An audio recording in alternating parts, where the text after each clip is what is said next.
So I got some really hot, juicy news in trucking this week, and trucking companies that you should and should not work for. Plus, the word of the day with Ruth Ann. All on Talk CDL. But first, Ruth Ann, we got sponsors. How about national carriers? That's a great company. No, really, seriously, they really are. Company. But it's nice the way you said that, but why are they a great company? They're a great company, honestly, because they spare no expenses in trucks. They have the T680s, probably one of the most favorite trucks out there right now.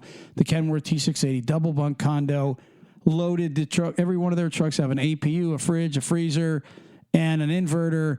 They got rider program, pet policy. They're looking for lease drivers, their percentage. They haul their own freight. They don't do broker loads. Just like a crazy long list of stuff. They got Southeast Regional. They got Southwest Regional. They have that new run. It's Texas, Oklahoma only. It's a pretty good little deal going on over at National Carriers. Ruth Ann, give them their phone number real quick. 888-311-7076. That's 888-311-7076. Give National a call and let them know that Talk CDL sent you over there. They love hearing that from our podcast. Ruth Ann, how about Cocoon MDR? That app, people, I know a bunch of truckers have downloaded it so far, and it's a free download. It's on Android. Again, we didn't check. It may be on iPhone by now.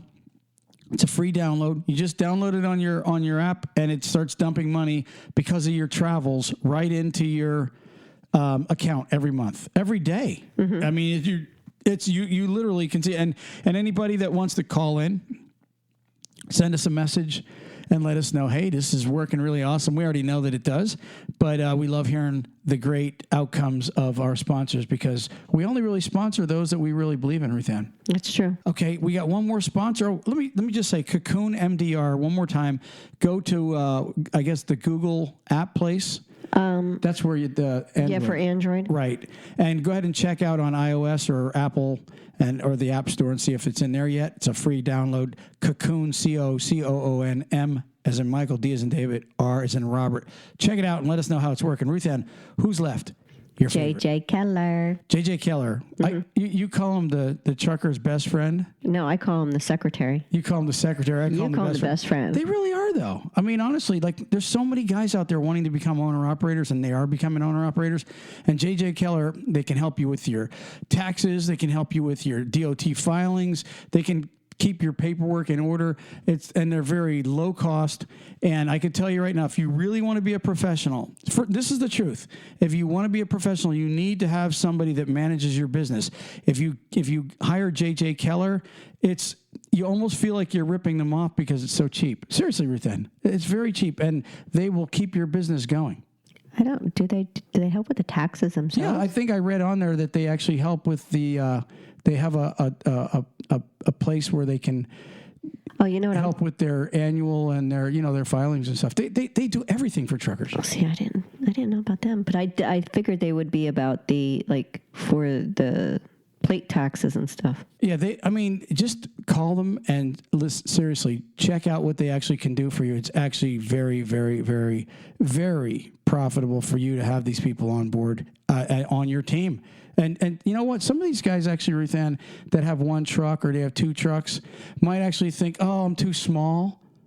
You know what I mean? To have somebody like Keller. No job's too small. Exactly. No job's too small for Keller, and no job's too big for Keller. Call JJ Keller at 888-601-2017. That's 888-601-2017. These are like the trucking experts, guys. Give them a call. Ruth Ann, let's get right into this podcast. I'm psyched on this one today. Give me the hot, juicy stuff you have. Well, of course that's what I'm going to give you first. All right, listen. Last night, the president, was on TV and he made an announcement. Mm-hmm. And it did not dawn on me that this was going to affect trucking companies. I don't know why, right? His announcement was, if you have 100 trucks, or not 100 trucks, if you have 100 employees or more, it's mandatory vaccinations That's the announcement last night. I know you don't watch television. I don't either. I was reading the news, and like I was talking to a trucking company today, right?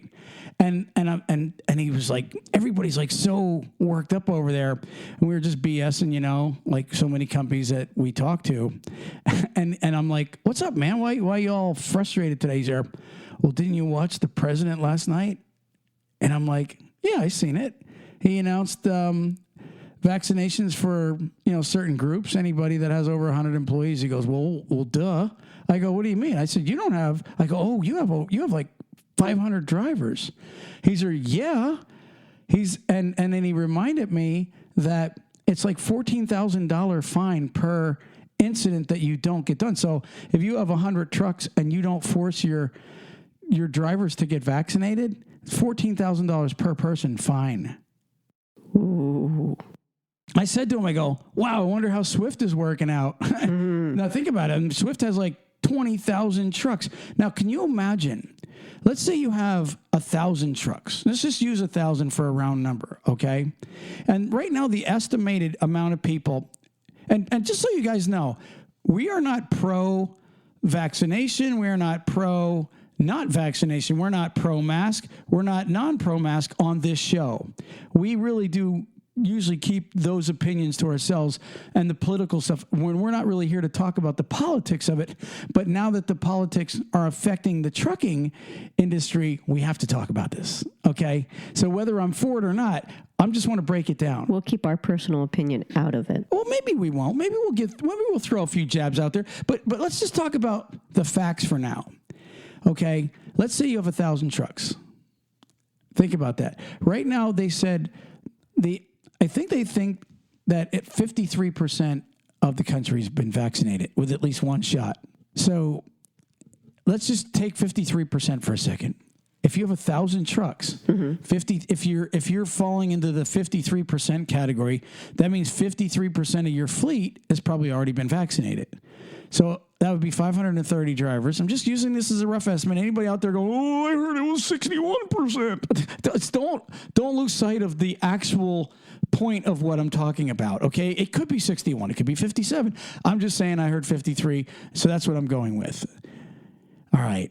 So now you have 530 drivers vaccinated. That means you have 470 that are not. If you put this big message out there on the Qualcomm, mandatory vaccinations, I will guarantee you, what do you think? The people that are not getting vaccinated, they believe in their rights.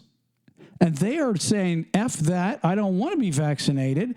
I have the right not to be vaccinated. And I agree with them. If I'm one of those guys that say, listen, I don't have a problem with the guy that gets vaccinated. I don't have a problem with the guy that don't. Is that how you feel? Yes. Okay, and we say that. We're pretty much in agreement, and sometimes we're not. But that's how I feel about it. So the 47% that haven't been vaccinated, okay, and by the time you guys hear this podcast, it might be a lower number. Who knows?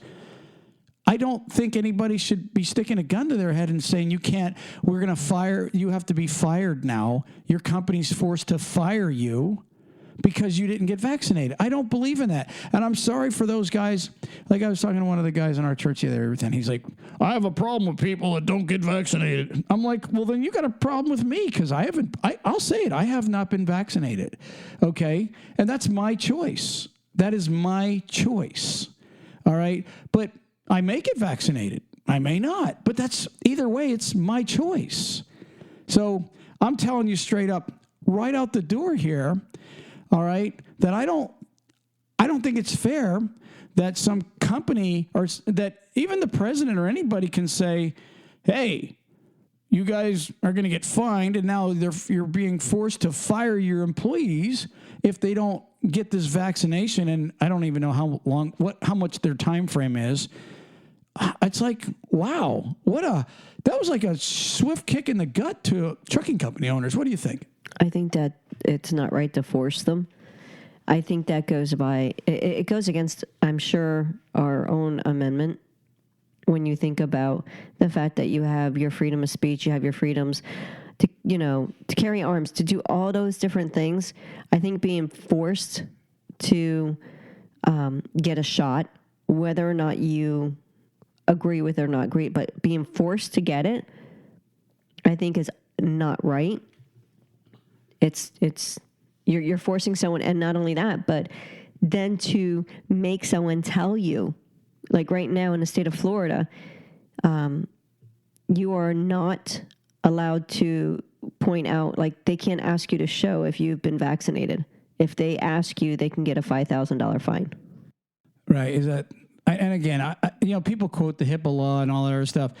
I'm not an expert on that, and I'm not going to sit here and say that I am. DeSantis put it it was supposedly on the news. Right. And listen, anybody that says you feel that everybody should be vaccinated, I don't have a problem with your opinion. I don't have a problem with anybody that peacefully says, well, I think it's wrong that everybody should be vaccinated. I don't have a problem with that guy. That's his opinion. Yeah, everybody has them. Yeah, he can have that opinion. Just like my opinion is I don't think everybody should be forced. You shouldn't be forced. No. I really don't. But here's the thing, okay? Here's my deal. If they can prove beyond the shadow of a doubt, they have no proof of nothing because everything is too young. They have no proof that anything's working correctly. They have no proof at all. The proof is going to come years down the road. So if they literally had concrete proof that the vaccination is saving lives and that we need to be all vaccinated, I would be in line to be vaccinated if they could prove to me this. At this stage of the game, usually vaccines take years of testing and years of producing, and all of a sudden they come out with one in a year or less than a year, which my hat's off to them if they did. I think that's great that they worked hard together. My whole point is I'm not putting either side down. I'm not. So the breakdown of this, though, is the chaos, Ruth Ann, the chaos that this is going to cause. Can you see the chaos?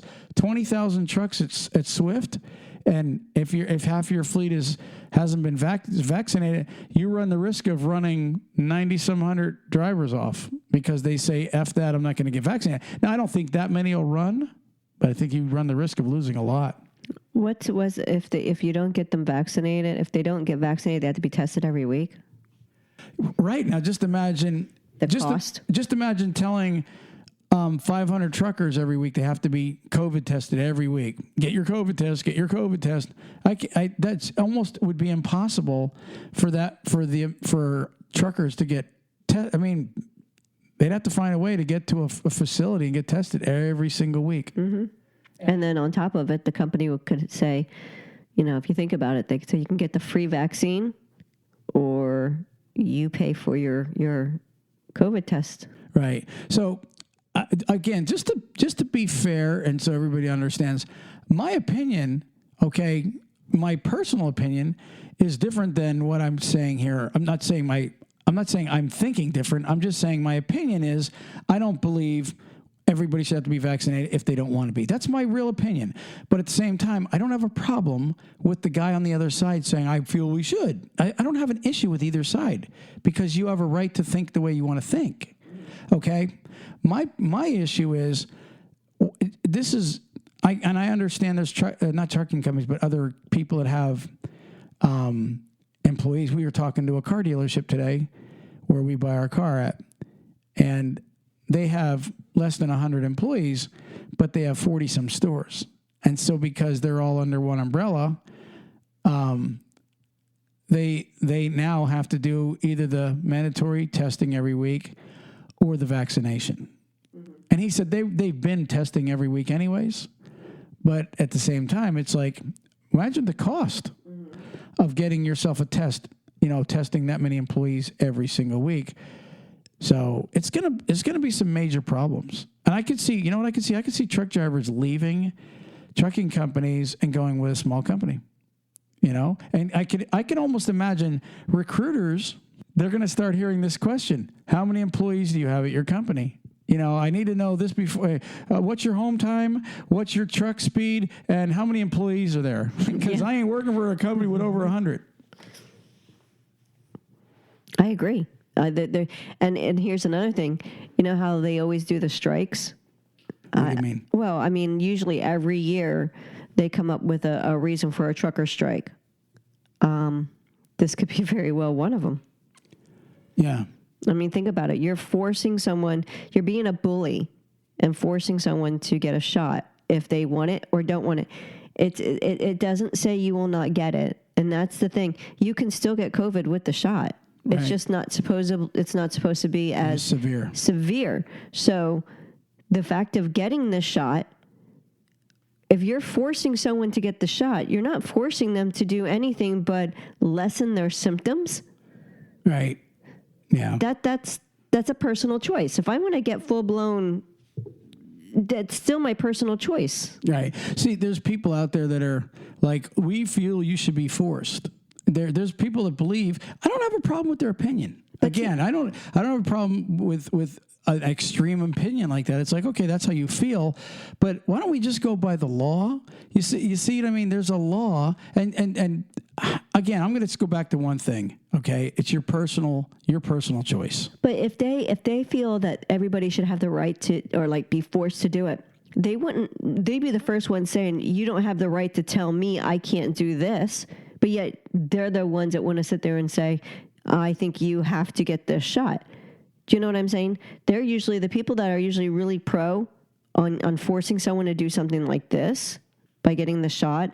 Oh, you're saving lives, you're doing it. Whatever their reasoning is, are usually the ones that are on the double-edged sword that don't feel as though they should ever be forced to do anything. It's always their opinion only. Yeah. Well, again, we're going to see what unfolds over the next couple of weeks. I didn't read the actual timestamp on this. I mean, I'm sure that there's a timestamp now, a time limit to where employers that have over 100 people working for them have a deadline. I didn't read that. I'm sure maybe, 30 days, 2 weeks. I don't know. But here's the other thing.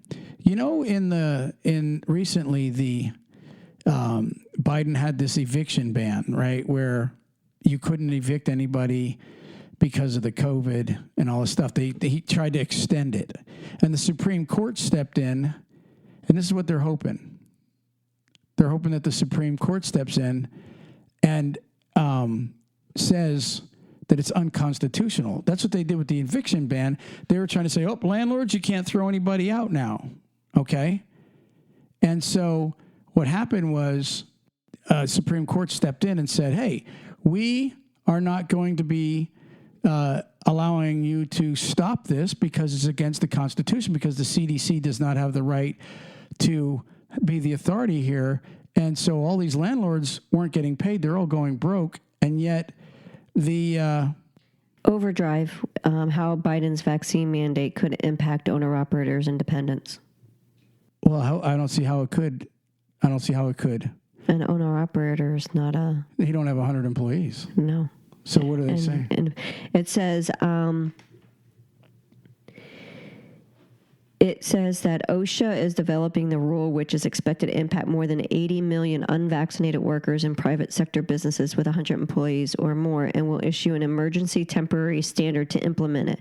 Employers, per Biden's rule, will be required to offer employees paid time off to facilitate their vaccination. Businesses who fail to comply can face fines of thousands of dollars per violation. The new rule will still have to pass through the Federal Register, so its effective date is unclear, and governors from various states, including Arkansas, Wyoming, and Georgia, are already lining up in opposition. Yeah, I don't see how it would affect owner-operators. Independent contractors, they don't fall under that rule. But let me go back to what I was saying. Okay. So they stepped in on the eviction notice. Mm-hmm. And so they stepped in and said, no, it's the Supreme Court said, that's unconstitutional. You can't just be the authority and make this up and tell landlords they can't collect their rent because people aren't working. Somebody pointed this out, and this is what I wanted to point out. Okay. Somebody pointed out that you look at all the truckers and all the workers that worked through the COVID last year, the pandemic. Remember those guys? They didn't get extra money. They didn't get unemployment. Nope. They worked their asses off, and they trucked through this freaking pandemic and paid their damn rent and their mortgage and fed their families and paid their bills. Unlike the lazy bastards, and I'm sorry to say it that way, that sat at home collecting while everybody else worked because I'm afraid. You weren't afraid. You were just collecting extra money. Mm-hmm. They were collecting double unemployment, and here they are now wanting to just keep going. So they're all wanting these extensions, right? And that's good. That's not going to happen, hopefully, because it's like there's over 10 million available jobs in this country. It's time to get back to work. If a good percent of the people stayed working and kept everybody fed and kept everybody going, the people that collected for over a year, you can get off your ass now and go back to work because America's frustrated with you. And I'm telling you, it's like this crap, and this ties into, I think, the reason why the Supreme Court's like, okay, you're telling people they don't have to pay their rent, so basically it's like keep these people unemployed. Let's tell them they have to pay their rent and and everything else. Actually, the other thing was they had to pay their mortgage. The banks still got their money. They only had like a 1 or 2 month. I think it's 2 or 3 month. I thought it was. It's like a 1 to 3 month thing where the mortgage companies couldn't do anything against you if you didn't pay. But then after that, the banks were getting their money. The big bank money, all the people with the money, they were getting their money. But landlords that have small businesses aren't getting their money. How fair was that? And again, how fair was it that truck drivers were out there running, and then you got some truckers? And this is the other thing.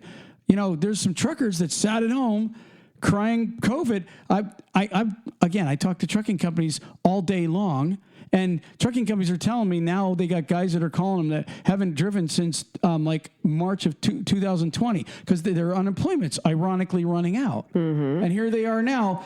It's not that they want to go back to work. It's they have no choice. And so, to me, for you guys to want to not pay your rent and sit back and collect. First off, that is so wow. I can't even find the words to say how I feel about that. That this just rips me up so bad. And so here we are now in such a mess, okay, with this new rule, the vaccination rule, and they're hoping that the Supreme Court's going to step in and do the same exact thing as they did with the eviction thing and say, wait a second, this is unconstitutional. You can't just first off, Congress has to be involved in lawmaking. Okay? You know that. Did you know that? Yeah, isn't this like the second or third time they've done something like this where they just announce that they don't have to do something and everybody, the Congress is like, wait a second. Yeah, you're making up a law. Hello? Right. You're not the lawmaker. You're not even called a lawmaker. So for anybody, look, I don't care what president, if it was Trump or Biden or anybody, I don't care what president, no president has the right to stand up and go, I'm making a law up. You're a president, not. I mean, right? It's a high position, but it's not the position. Lawmaking has to go through Congress, and so without that, it's really not an actual law. It really isn't. That's why they said. That's why they said the eviction thing was unconstitutional. In fact, the Supreme Court ruled twice on that. So now here we are again. Okay, you got the vaccination policy. I don't want to get away from trucking. This is really going to affect trucking. With any trucking company that has over 100 trucks, will you drivers write in? And you know what? I would love it if some drivers would just send us some messages. The easiest way is RuthAnn@talkcdl.com or Troy@talkcdl.com. Send us a message that tells us, okay, you're for it or you're not. And your opinion's cool. Either side. We could do a poll. Yeah, that would be cool. We can run a poll. Yeah, you guys write in, or you can get a hold of us through the Facebook page, and just send us a message there. Anywhere on social media, you could send us a message saying, "Hey, I'm for this or I'm against this." We're fine with either one. We're not going to judge anybody on this, but I feel that this is going to be such an impact to trucking, Ruth Ann. It's going to be crazy. I think it is. I think it's going to be an eye opener. When you have enough people that have enough of their own opinions, and believe me, truckers do. They all have their opinion. Really? Oh, yes. Just listen to the CB for a little bit. So, I mean, all I'm saying is I don't believe anybody has the right to force something onto another person. You don't force them against their will to do something. I 100% agree. Forcing them to do a vaccine that is proven to not give you it is one thing. But to force it and have it's just going to lessen the symptoms, that's not right. So there's going to be a big impact. I think the truckers are going to speak. I guess we'll have to check it out here in a few weeks. How about we move on to the next? I don't want to beat a dead horse too long. Okay. Nah. All right. So I got a little topic here I want to talk about, and this topic is what trucking companies you should work for, and what trunk or treat. What trucking companies you should not work for, what ones you should not, and which ones you should. Okay. And let me just start off by saying drivers that don't work for DAC companies are screwing themselves. You understand that. I know you do. Yes, I do. DAC meaning driver access code, which is really now hire right. And the reason we say this is because if you don't work for a company that doesn't report to DAC, okay, you really run the risk of having a hard time finding a good job when you leave that company. Am I right or wrong? No, you're 100% right there.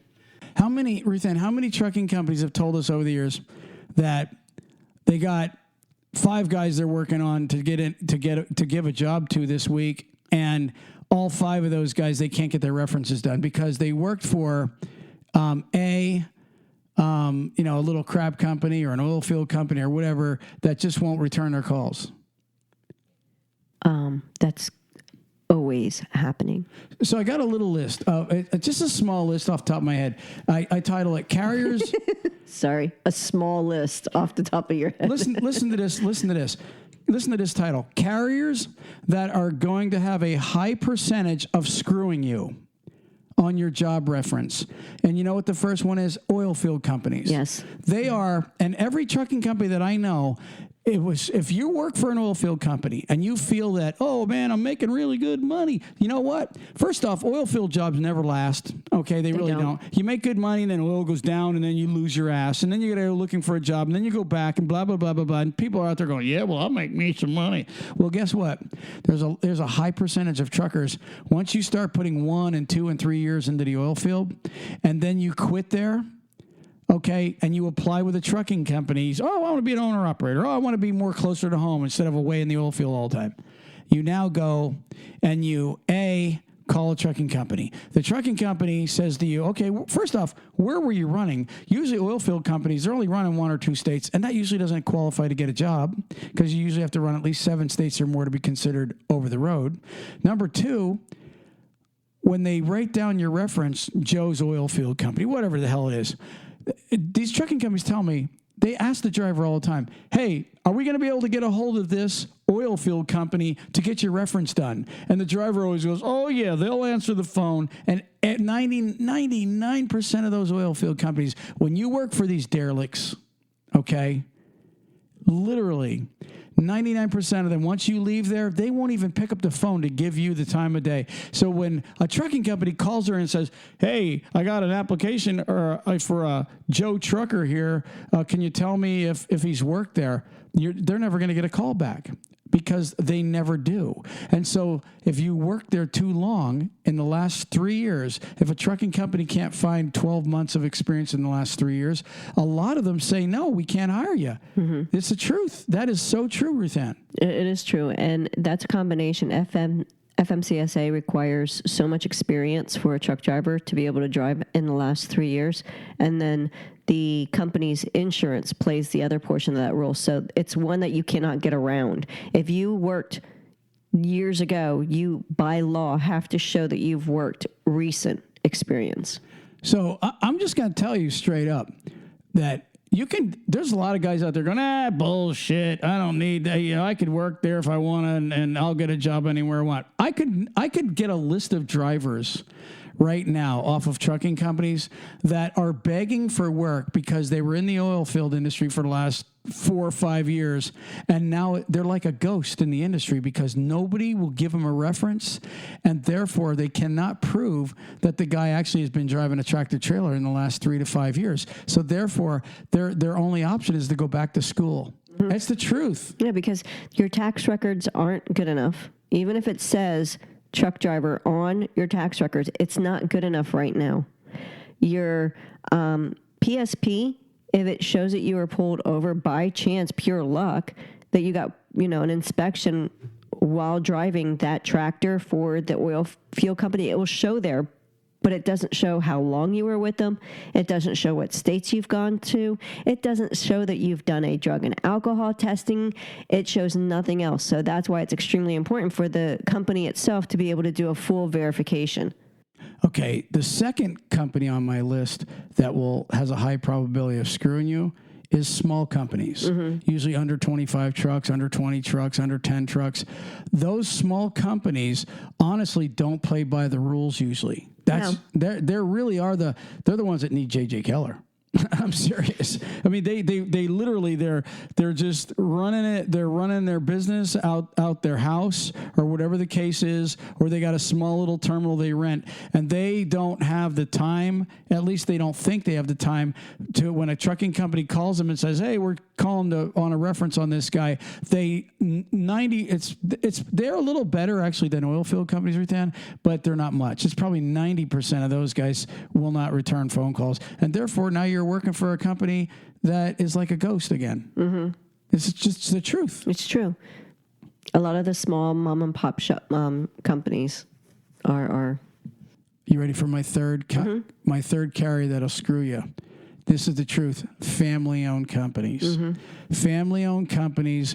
The problem with family-owned I'm going to tell you what it is right now. The problem with family-owned companies is they take it personal when you quit. I've always been told, don't work for family and don't work for friends. When you work for families, those families, when you quit there, they take it up like it's like a personal smack in their face. A lot of them really do. And I'm telling you, a lot of times it's hard to get references. Now, the bigger carriers that are compliant, that's one thing. But again, smaller companies that are not family-owned and small family-owned companies are really the ones to watch out for. And that's just the truth. And, we're probably going to get letters from family-owned companies saying, "Oh, no, we do things by the book." Well, that's great if you do. Then we're not talking about you. But we are talking about a lot of these guys, and most trucking companies out there can testify that we're absolutely spot on. So if you're a truck driver and you have seen... you got a friend that's another truck driver that can't get jobs. It's hard for him to get a job. The only job he can get is a crap job. A lot of times it's because of this, because nobody can verify where he's been or who he's been working for, and therefore their insurance companies don't want to pick it up, and the trucking company don't want to take a chance on somebody that they can't actually verify that he was driving a truck trailer. Ruthann, what do you think? Well, FMCSA regulations, we have to have it verified. A lot of your small mom and pop ones, they also have a hard time keeping their freight, and they end up going under because the larger companies basically cut them right out. They underbid them. So that's a lot of small mom and pop companies. When they all started shutting down, these drivers that worked for those companies, they couldn't get them verified. So if you have a small mom and pop company like that, you need to be very careful because of it. And even though the FMCSA regulations state within 30 days they must provide that verification, if they're already being illegally representing themselves to the FMCSA with other things, they're not going to care about a trucker and getting that verification put in for the company. I agree. So that's my take. If you guys have here's just a couple of can't even think of what I wanted to say. A couple things that to do. When you call a trucking company, seriously, if you're going to go to work for somebody, ask them this. Say, "Do you report to DAC?" And if they say yes, then that's a company that at least when you quit, it's going to be on your DAC or your hire right reference. It's like a reference for at least the next 10 years. Right. So that's really one of the things that you really want to ask them right out. Do you report to DAC? And if they do, then guess what? Go for it. All right. You're a step ahead that way. I'm just telling you, that's really one of the best things to do because, again, be careful who you work for because your future depends on it. If you go there and you stay there 6 months, I'll tell you who gets really hurt, Ruthann. The guy that gets his CDL, like from, say, CR England or CRST, quits there because he don't like the big company. And then he goes to work for some small crap company for like the next 6 to 9 months. And then he ends up leaving there, and they don't give him a reference. Guess what? You only got like 6 weeks of. The only thing people can verify is your 6 weeks that you spent at the. Your schooling. Exactly. And then at that point, they didn't finish the contract, so then they're messed up that way, anyways. Because a lot of the companies, if you don't finish the contract with them when they're putting you through the schooling, they screw you there. So sometimes it's really just better to just bite the bullet and go through the schooling and just get it done and over with so your contract is fulfilled. Yeah, you look better. Well, it's not only do they look better, their reference is there for life now. If you go to a trucking school with one of these big companies, and you're not making $1 million with them, and then you got people at the truck stop going, oh my gosh, you can be making more money than that, and then you quit and go to a shit company, you're going to end up with crap. Okay, even though you make a lot of money in the beginning, you end up trying to recoup that. We just had an ear problem here with this mic. So anyways, let's move on. Word of the day? No. Actually, I wanted to talk about something else, if we could. Okay. Well, you know what? I guess we're running out. That's good. Let's go to word of the day, and then we'll conclude today. What's it called? Delineate. And this is word of the day from Word Genius, guys. Check out Word Genius. We're not sponsored by them. We just love them. And Ruth Ann gets smarter. I've been trying to get her smarter for years, and this is the only way I know how. Okay, I got to say something. Today I'm wearing You look like the Scarecrow. He told me I look like the Scarecrow today from The Wizard of Oz. And of course, me being silly, said if I only had a brain. Exactly. He said he didn't want to touch it. Yeah. But it's kind of funny because, you said that you're trying to get me smarter. Yeah, exactly. So, and there you are, the Scarecrow. So, yeah. Delineate.